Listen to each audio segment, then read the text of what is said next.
Welcome to 8,000 Miles to TapTown. My name is Finbar and this is Stefan Huth, Touch Master. Stefan is a master musician, someone who synthesizes many different artifacts from music, art and business. His playing and influences create an incredibly vast and rich sonic tapestry from metal, prog, djent to ambient and luxe soundscapes.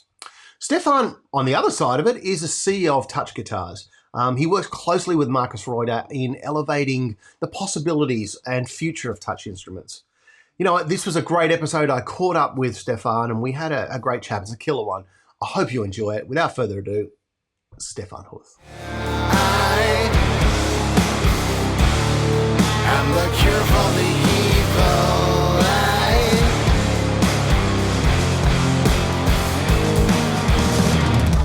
My face in your cameo.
So, Stefan, welcome to the show, buddy. It's a real honor to have you on. It's amazing going through your background and where you are with Touch Guitars and your music and everything. So, thank you so much for joining us.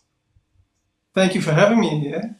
Yeah, well, it's a real pleasure, mate. So, you know, I'm blown away with this show and the people I'm meeting from all over the world. And it seems that before we get into your story, really interested in, it seems to be a lot of great music and musicians for touch, whatever you want to call it, musicians coming out from Germany. So, you know, is there a pretty good scene there or for touch and tap instruments or what? So at the moment, it's slowly growing again. So it was pretty big back in the days when the Ron Baggerman from the Netherlands, he was the official importer for Chapman over here. Yeah. And so we had a lot of players from Germany, from France, from Italy. And I think after John left, split with Emmett, it was like people were doing their own thing and the community wasn't connected anymore. So there was, you might know Daniel Schell, he's doing this ETAP seminars. So this was the only real seminar where people could meet and talk to each other. But at the moment, especially through guys like Markus and Trey Gunn and Tony Turing with Stickman, so it's slowly growing here again. Yeah. Well, we got Daniel coming up on a future episode, so again, we're really representing Europe here, so it's great to see. Yeah, cool. So, mate, look, great background, great story, great music. I've been going through some of your links. So let's go back to the beginning, Stefan. So you started around 1999, 2000? Is that right? Yeah, that's correct. So I started with an S-stick back in the days. So I met a guy. So I was totally into death metal back in the days, and I met a guy at the jazz festival around my area. He was a death metal drummer, and we had a session, and there was a photo on the wall where he played a crazy instrument with a lot of strings, and it was a 10-string stick.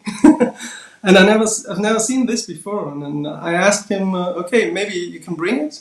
So I'd like to try it because I had a piano background, I learned piano from classical piano.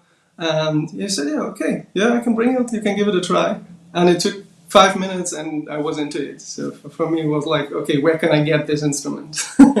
Right. And then I bought it. So it wasn't, when you first picked up the stick, it didn't freak you out? You sort of felt really comfortable with it? No, I think the good thing was that I wasn't into guitar or bass. for me it was just a fresh thing, and I was used to doing separate things with one hand, playing bass, playing a melody with the other hand.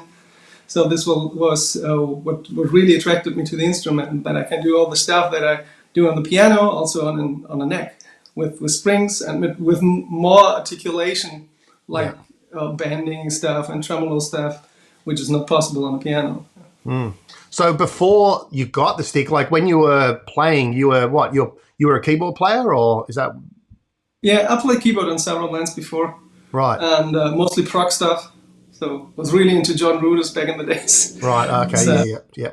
listening to Dream Theater and Symphony X and all those bands. Yeah. Yeah. So okay. So then you got your stick, and so where did you buy your stick? Were they available, or did you have to go custom order that through Stick Enterprises, or was it a second hand? I bought it second hand through the forum on the stick website, and it was pretty cheap. I got it from Austria. Right.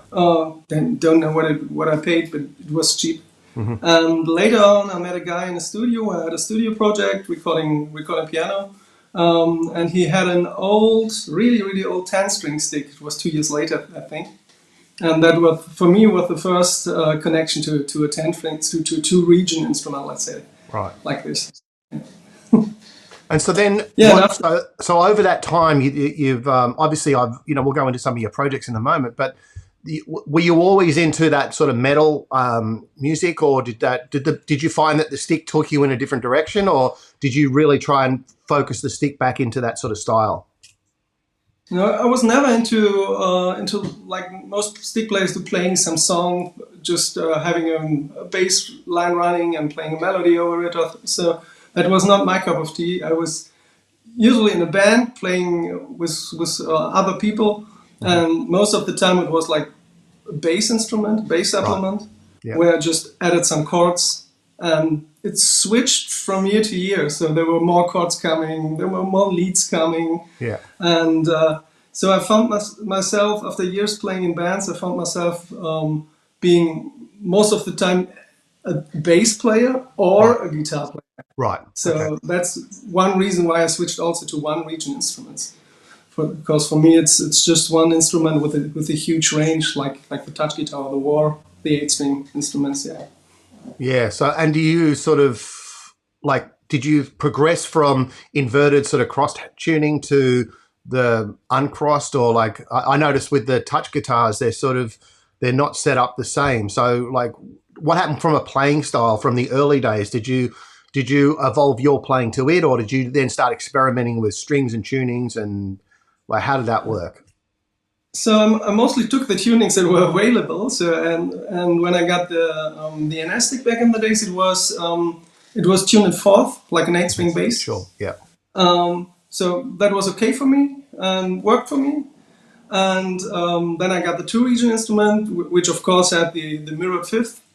And for me, it was cool to especially for chords that some strings double, and you have some really cool chord voicings with near notes that couldn't be played on a guitar, for example. Yeah. So that was really cool for me. And when I met Markus Reuter in 2012, I think, also at the ETAP seminar. Right. And he taught me that it just makes sense to have a fifth tuning on the touch guitar or on a tapping instrument, because when you play linear lines, which I mostly did, like I said, I was a bass player or a guitar player. I never played both things in a band, and it was cool because you can really easily cover an octave within 8 fingers on a string. So the fingers are lined up. It looks and plays really comfortable. Yeah, and that was what threw me into the fifth tuning in a usual way, not a mirror fifth. Sure. Yeah. So how did you, with what you were doing in your bands, were you like this sideshow attraction where you had this instrument where, like back in the day, where people were like, oh my God, what's that? That's crazy. Yes, with the stick it was definitely like this, because especially when you have the usual stick, the 10-string stick, which is just a stick. Yeah, there's no body, nothing on it.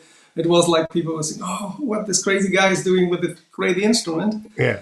But within all those seminars I visited during the years, so like I said, in France, and there were some Dutch seminars, I recognized a lot of people who just bought a stick and thought they are special because they own a stick, but they can play.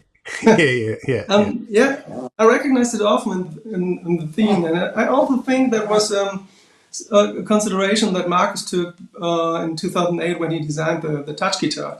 So there was the idea it has to look like a usual guitar and not like something special or hip stuff that people got attracted to.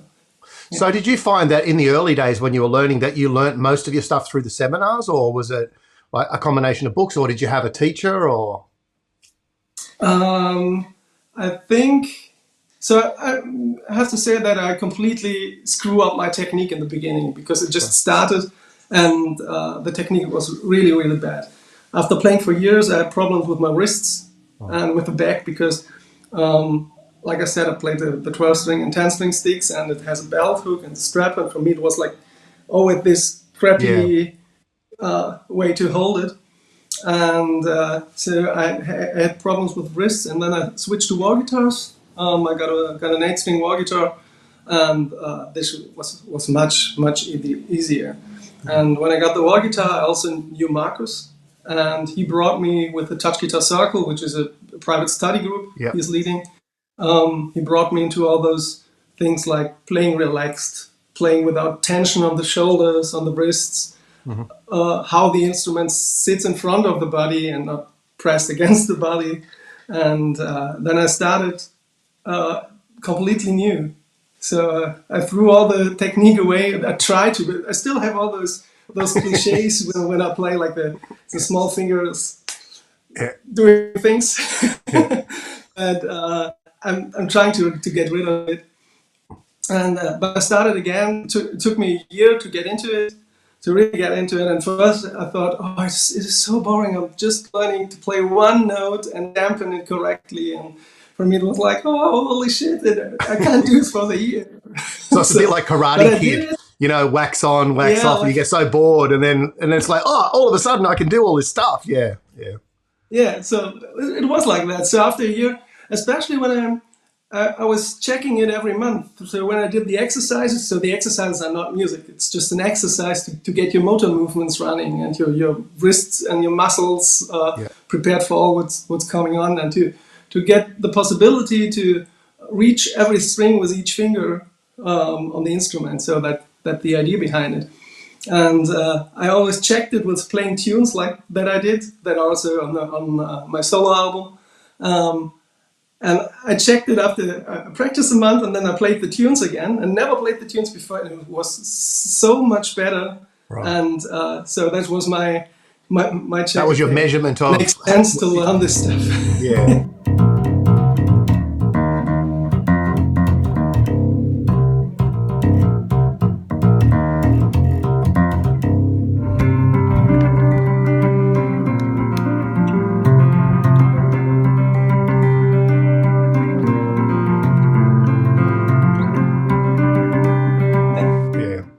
So, mate, fast forward, you met Markus, what was it, 2012, you said?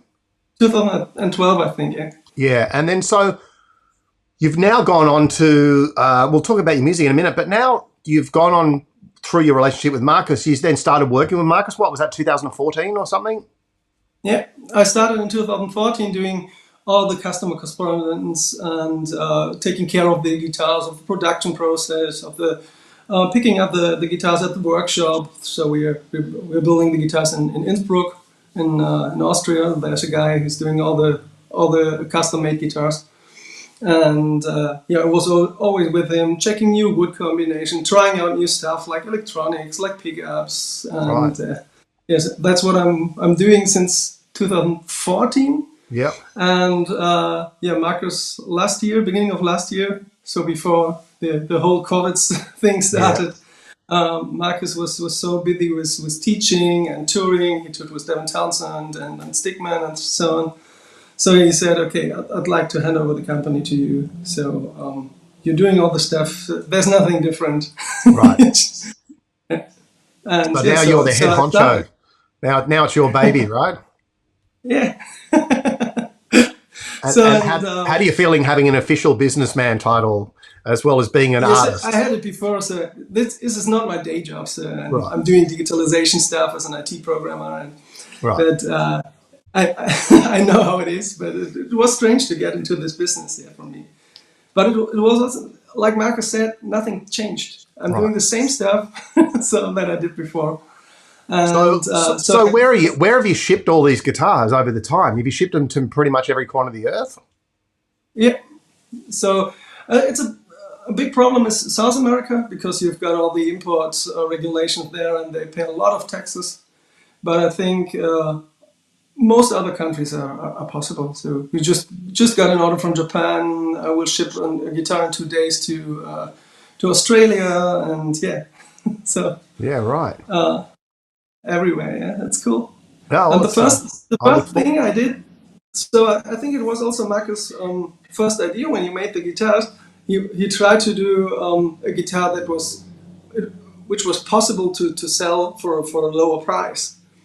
And then he recognized after a few years or months, he recognized, okay, that's impossible. So you can't do a handmade instrument. So all our custom instruments are completely handmade, no CNC involved, so just basic tools.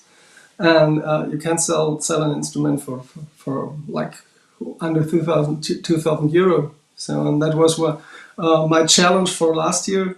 right. Since the entry level was around 4,000 euro, so for a custom guitar. Right. And now with some collaborations and some contacts with other friends, we can do CNC models, which are the basic U8 and U10 models. And these start at 2,500. Yeah, right.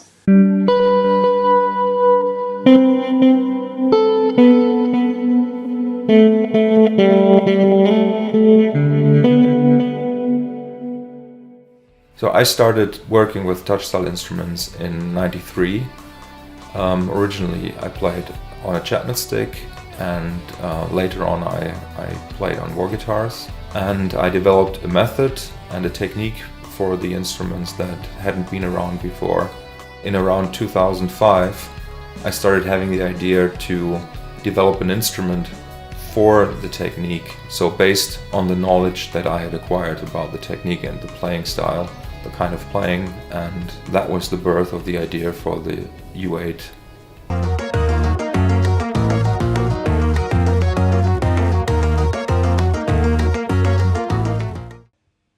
And have you noticed that's been a big explosion in the numbers that you're selling, and now that you've actually got a model at that price? Definitely. So price point is so like most people who start you have some stick players that switch to a touch guitar, of course, or war guitar players, or maybe some stick owners who also like to have a touch guitar. These are a lot of the customers, but there are also a lot of people just starting an instrument. Yeah. And if you don't know what journey you will take on the instrument, it's hard to invest 4,000 euro to get one. Oh.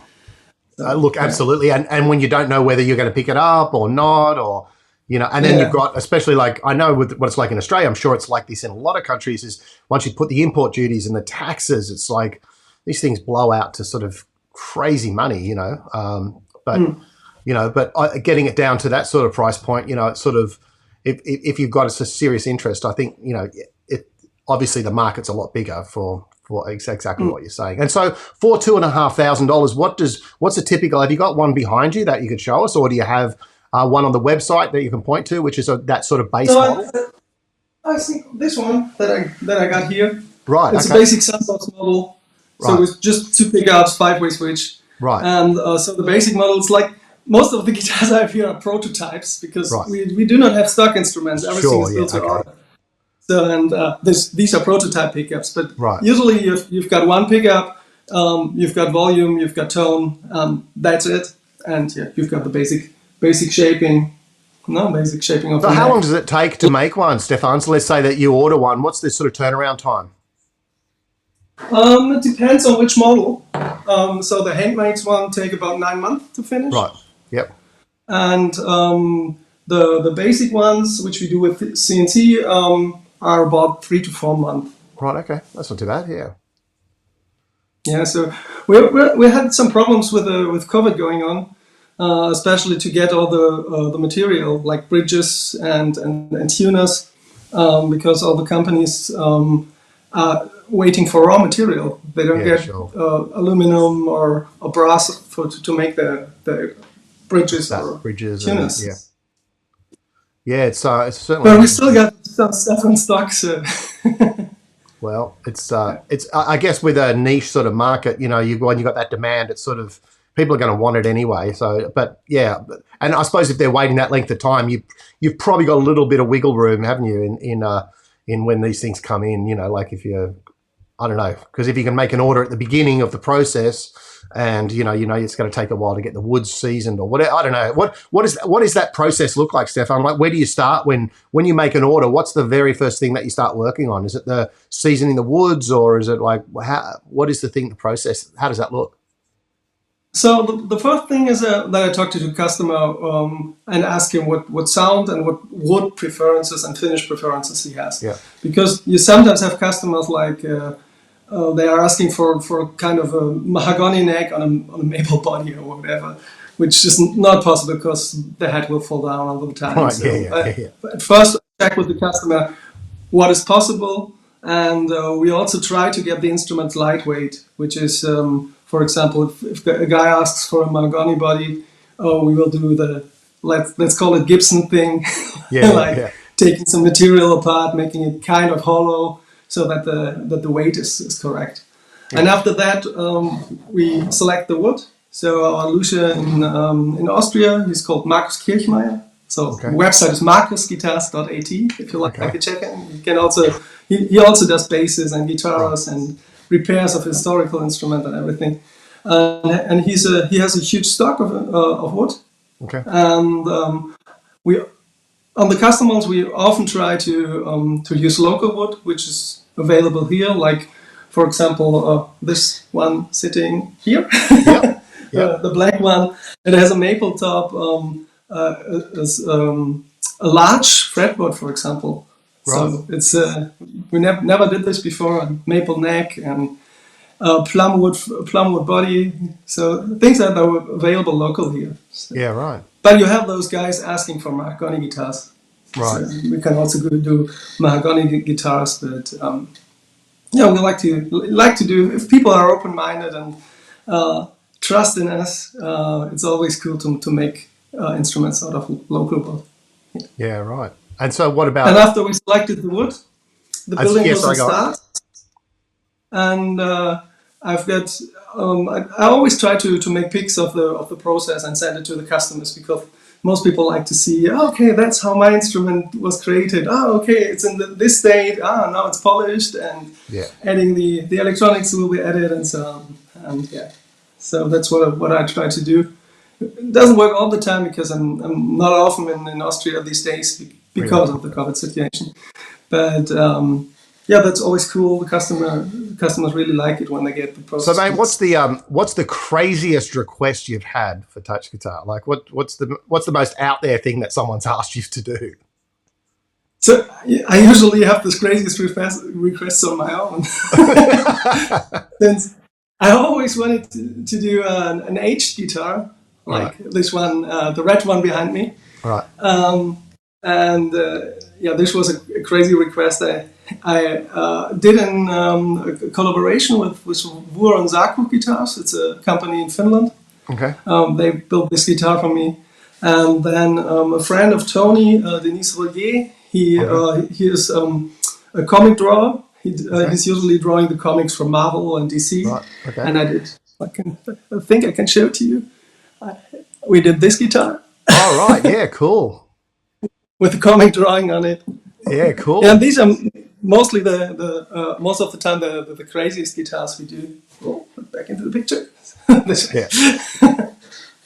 Well, that's cool. Yeah, so let's now look. You've got these incredible guitars. You've got things starting at a good price point. You've got custom-made instruments. you've got this story which is amazing. So you started back in the early 2000s, and it's interesting how that career has progressed. Now let's go back to your music, mate, because I've been checking out some of your music and it's awesome. Like I was checking out the Isaac Vacuum stuff, which I really like. It's got that sort of dark, but it's very melodic and it's progressive. And a lot of that progressive stuff gets so progressive that some of the melody goes, but you seem to sort of encapsulate that to it. So, I was checking out the album. Is it Lords, the latest album? Is that what it is? Yeah, Lords.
Been some years that we're active with Isaac Vacuum, and I met those guys in a guitar workshop. Okay. Because our guitarist is building guitars, so Förster Instruments it's called. He's building for Bassline. It's a German company building basses, and I've been there and we talked about doing touch guitar stuff. Right. So maybe he can do touch guitars for us because it's next to my area, and it didn't turn out that we worked together on the touch guitars. But he said, okay, I'm searching for a bassist for a new project, so maybe you want to try it? And I said, okay, let's try it. And then, everything, it took about a year to have a constant band together. Right. And one thing that was completely new for me, because I'm not used to writing stuff in the rehearsal room. I prepare every stuff and then I come to the rehearsal room and say, okay, try this part on your guitar, try this part, and maybe some drums. I'd like to have the snare on this beat or whatever. Yeah. And with Isaac Vacuum, it was like we were completely building all the music, writing all the music in the rehearsal room together, just recording jam sessions, and then cutting things together to songs, and which is really cool. It's a really cool workflow, and especially all those guys that I've got in the band are unique on their own. You've got our guitarist, like he's more into the grunge stuff, into all those Soundgarden and whatever. Yeah. So, you can definitely hear those influences in that. Yeah. Yeah. So and our guitarist, he's a metal guy playing a huge mesa with a Strat. So, yeah. And they both have their unique sound, which is also cool.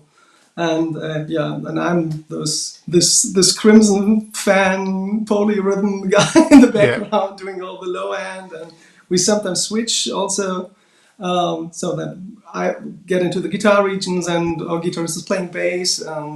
It's really interesting to see live. It's hard to get it on a CD. When you see it live, you always think, okay, who's doing this now? Because you have some ambient guys, you have some guys doing crazy percussion things on the guitar together with a drummer, and it's great. It's fun. It's really fun. It's really my workhorse. So when I have to decide which direction I would go, that's completely my music and completely the stuff I like. Yeah, well, it's so great, that whole live creation where you don't know where you're going and the happy accidents happen by just collisions of things happening, and it's rather than pre-planning. I totally get what you're saying there, and especially when you've got other good musicians that you can feed off, you just pretty incredible things can happen. So I love that too. It gets pretty exciting. Let's look at. Sorry, go on.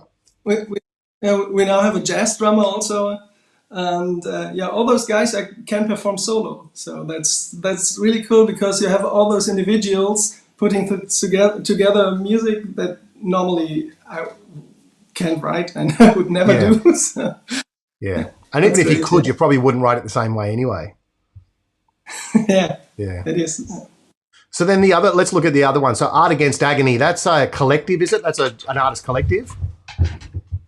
Yeah, it is an artist collective with a lot of guys. So there are painters in the collective, video guys. We've got our photographers. A lot of artists are in the collective, and the core of musicians is about 6 people, I think. Right. Okay. And so it's not always like all people are involved in the projects. It's like I think this month, next month there will be a release of an electronic EP. Okay.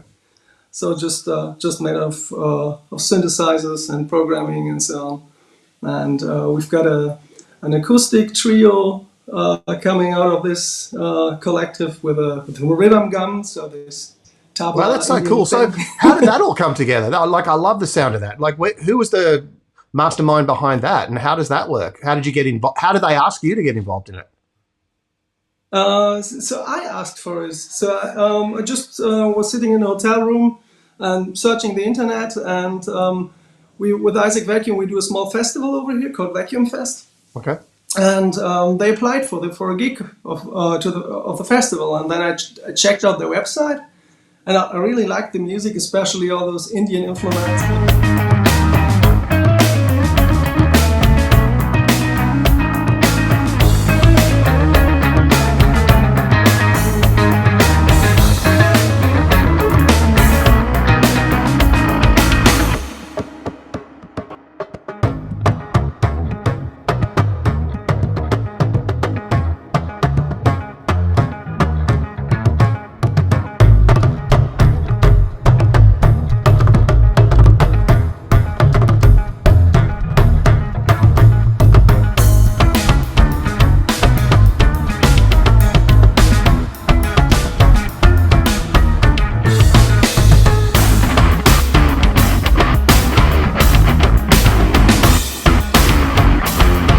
Yeah, so I just wrote to him and to them and asked, is it possible maybe to do a rehearsal or maybe record something together? And a month later, the Reincarnation Suite, that's a current release, first release with a touch guitar, was released. So it was finished, and I had it was about 1.5 months to get in contact with them, and 1.5 months later, the album was ready.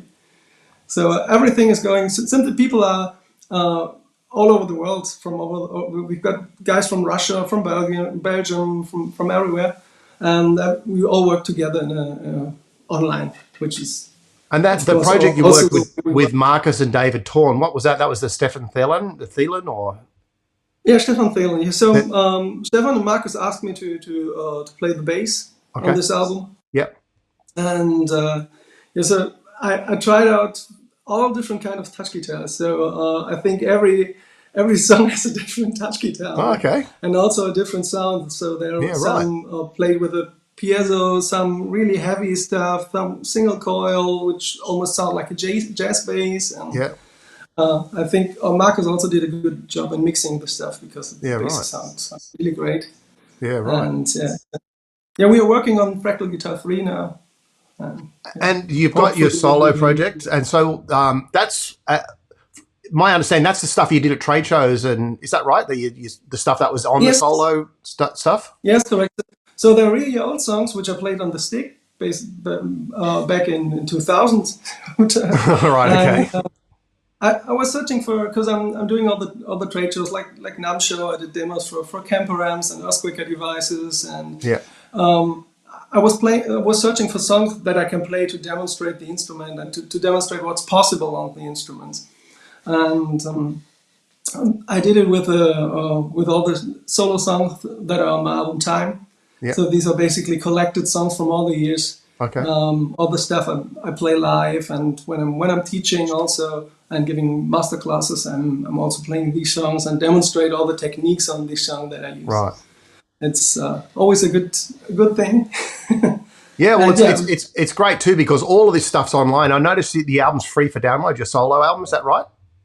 Yeah, the album is free for download, so just check Bandcamp. Yeah, and it's a great way to like. I encourage everyone who's watching this episode to check out your music because the difference between say Isaac Vacuum and your solo stuff and Art Against Agony, there's all so many different textures and stuff in it. So it's a real credit to you as a player. Beside all the stuff you're doing in touch guitars, it's just I love the dynamics and the different sort of sounds that you're pulling and your techniques. It's really, really great. Yeah, thank you very much. Yeah. So it's funny, especially all the different approaches in different bands. Like Isaac Vacuum, I'm mostly responsible for the low end, but sometimes I throw in a solo or do ambient stuff. With Art Against Agony, there is a bass player. So I'm in the mid-range stuff, playing heavy riffs on the touch guitar. Yeah. And with the solo stuff, these are showcase pieces, and I like people like Michael Hedges and Tommy Emmanuel, which is what I listen to a lot. Yeah. And so this was my approach in making this music. So where to from here, mate? What's beside the touch guitar stuff? Where are you going musically, and what's inspiring you at the moment?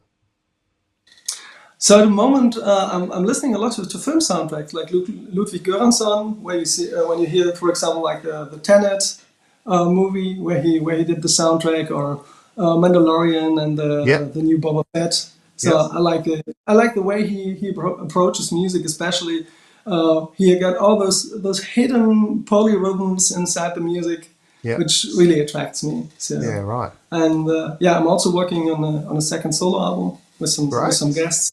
Just started with it. Hopefully, end of the year it will be released. Oh well, mate, I look forward to checking it out and hearing all the amazing things you're doing.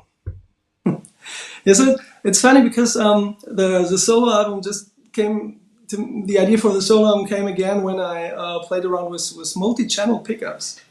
Because we have there's a company called Sci-Fi. Yeah. They're building multi-channel pickups, so where every string has a separate output. Yeah. So with 8 strings, you can do crazy things like different pairings, for example, or like the piano style panning where you have the low. Sounds like a roadie's nightmare. Like I've got 8 amps, 8 processors, cables. It's like taking over the drummer for sure. Like it's the setup and pull down on that. It's easier. It's easier because I've got a small breakout box where all the strings get out, and I go into an 8-channel interface. Having the preamps there, I can control the volume of every string, and I can do the panning all on the preamps, all on the device, and then it goes into the laptop, getting some FX and out stereo. I remember years and years ago, I had a Kramer which had separate outputs, and it had a little mixer on the guitar. It was I can't remember what model it was, but it was back in the 80s, I think it was. But I've never seen anything like that since. So, so are you actually going to develop something like that, or is that just a prototype? It's just a prototype. So we are currently reworking the AU8, the acoustic instrument, and we're also adding the possibility to multi-channel on this. And so the way, like you just said with the Kramer, we do it with our piezo guitars. So the AU8 has 8 piezos, and there's a small mixer inside the electronic compartment that you can't access from the outside. You just set up the string volume so that it's even through all for all strings. The volume is even, and especially you need this when you have piezos, because the huge problem is with the lower strings, they're really loud, and the thinner strings are really thin. And oh, well, it's great. Look, that's what we do in the AU8. Well, mate, look, it's great talking to you. It's great sort of getting a background on what you're doing, and I'm looking forward to seeing all the new inventions that you're going to be pulling out of touch guitars. And one day, hopefully, I'll get a chance to play one. So maybe you can tell me who the person in Australia that's buying it is, and if they're near me, I can go and check them out. But yeah, no, it's great to catch up with you, and hopefully one day when this craziness dies down, we can meet somewhere else in the in the world, and further this discussion. Would be great. Yeah. Yeah, would be amazing. Yeah, and I look forward to sort of hearing your new work. And look, as I say, I encourage everyone to go and check out your music. It's awesome, and and mate, keep on rocking. It's great. It's great. Very inspiring hearing what you're doing, and and helping this whole community sort of get in and new players get into the instruments. It's awesome. Thank you very much. Cool. It was fun to talk. Yeah, great to talk, mate. All right, buddy. Thanks, Stefan. Thanks. Bye. See you, buddy.